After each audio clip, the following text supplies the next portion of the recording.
Mrs. Reeves is a new member of the American Heritage English Department with a special interest in sewing and a love for teaching. But her incredible story doesn't end here.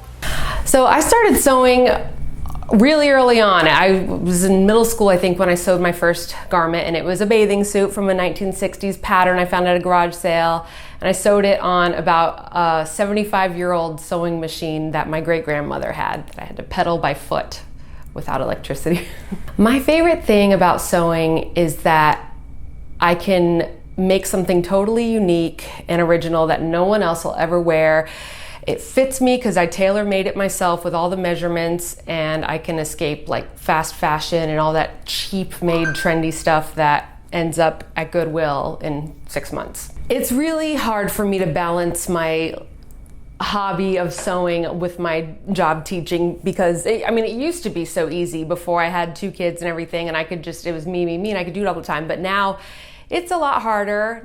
I haven't sewn anything in weeks now, and it's breaking my heart. I love my vintage, like 50s inspired dresses that have like a tiki vibe to it, and that it looks like a faux sarong that's tied and wrapped here. Those were really big in the 1950s when after World War II ended and everyone was coming back from overseas in Japan, and all the women wanted those exotic fashions, and I just fell in love with that, and that's what I have several outfits that I made like that.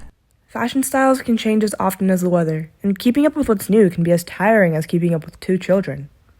Mrs. Reeves has found the balance between a hobby rooted in the past and a life as a parent and a teacher rooted in the present. Signing off for WHS News, I'm Anna, Plantation, Florida.